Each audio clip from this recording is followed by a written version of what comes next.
Of all the diseases that have plagued humanity, very few carry such a heavy stigma as leprosy. Even the word conjures images of the untouchable, the unclean, and those who lose body parts. Though in reality, it is a very different disease. It is an illness that is perhaps not widely understood, yet is widely known about, with myths and prejudice clouding what the disease truly means for those who are affected. Whilst you may believe that the disease is from a bygone medieval age, it still affects around 200,000 people per year. In today's video, we will cover the history of leprosy, how we have sought to combat the disease, and how we have treated those who were affected by such a horrendous illness. Leprosy, also known as Hansen's disease, is an infectious illness that primarily affects a person's skin and the peripheral nervous system. It is caused by the bacteria Mycobacterium leprae. It cannot be spread by casual contact, such as shaking hands or merely sitting near an infected person, nor can it be spread via sexual contact or spread in the utero. Leprosy is mainly spread via airborne droplets, often through coughing or sneezing by someone who is affected by the disease. Infection rates will vary depending on the health of those exposed. Leprosy will tend to only infect those with a poor immune system, those who are malnourished, and those who live in poor conditions. What's more, around 95% of people are naturally immune to leprosy, meaning the disease will never affect most people. Even when infected, the disease is so slow to reproduce that it can take years for symptoms to come to light. It is important to note that whilst we have some idea as to how the disease spreads, we are still not 100% certain. This is because the disease is difficult to grow outside of a living body, making it very difficult to study. It is important to start with the myth that leprosy can cause the loss of limbs, toes or fingers, or that flesh will simply fall away from the body. This is not the case. Leprosy is not a flesh-eating bacterium that will devour a person's body. Rather, the infection damages the skin and nervous system, which will often result in a person losing all sensation in the hands and feet. Often, cuts and damage to the extremities will go unnoticed, leading to infections that, if untreated, will cause damage. The digits on a person's hand can, however, be reabsorbed by the body, giving the impression they have fallen off. Corneal ulcers or blindness can also occur if facial nerves are affected due to loss of sensation of the eye. Leprosy often results in lesions on the skin. Other signs of advanced leprosy can also include the loss of eyebrows and nose deformity from damage to the nasal septum. In men, the testicles can also be damaged, resulting in infertility.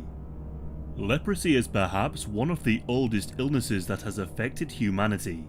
There is evidence that leprosy was active in the Indian subcontinent as early as 2000 BCE. Leprosy was identified as a disease as early as 600 BCE, both by Indian and Chinese doctors. It is thought that one of the first vectors for the disease to spread were the armies of Alexander the Great, from his invasion of India in the 4th century BCE. From there, it was spread to North Africa before being picked up by the Roman Empire. As the disease was not widely understood, many ill-devised treatments were developed to deal with leprosy. One such treatment involved bathing in the blood of lambs, children or virgins as a form of purification ritual, as it was believed that the disease was a punishment from God for some sin. Other doctors attempted the use of venoms and poisons to kill the infection, but by far the most horrific solution to leprosy patients was the implementation of leper colonies. At this point, it is perhaps important to note that the term leper is no longer the accepted term for a person suffering with leprosy, due to the treatment and practices of the leper colonies. Such colonies became widespread during the Middle Ages, and were used to contain and quarantine leprosy patients, as well as others suffering from a variety of other skin conditions. These colonies would be built in isolated areas away from the rest of the populations and were often run by the church. The goal of the colony would be to separate the affected from the healthy as a means to stop the spread of the disease. Leprosy patients would be made to wear clothing that marked them as lepers, and would be made to carry a bell to warn others of their proximity. Many leper or lazar houses were established in England between the 11th and 14th centuries. Often, the patients would beg for food and money in exchange for praying for those who would donate to the religious orders.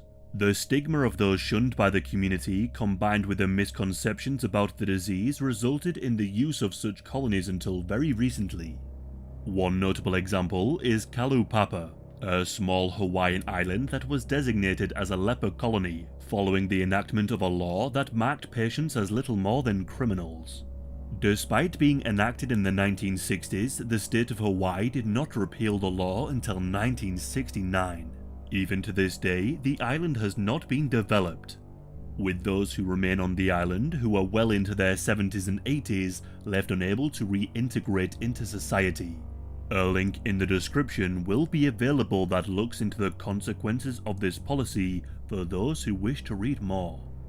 Not all that suffered from leprosy would be outcast. One of the most famous leprosy patients was King Baldwin IV of Jerusalem.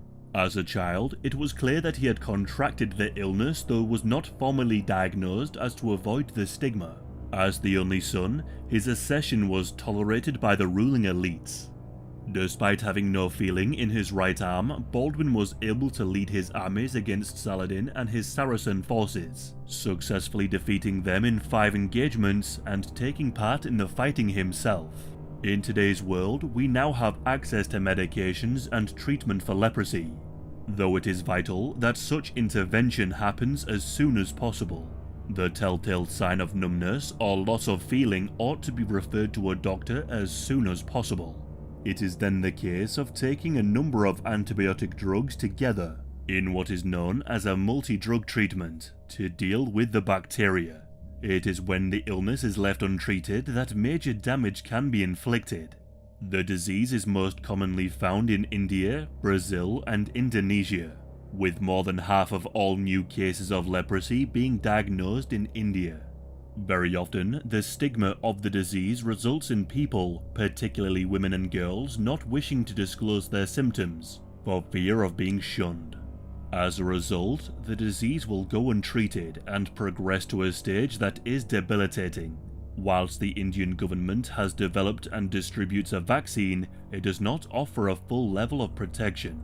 The World Health Organization is working to reduce the impact and spread of leprosy, with the 2 key components being to combat the stigma and ensure the early treatment.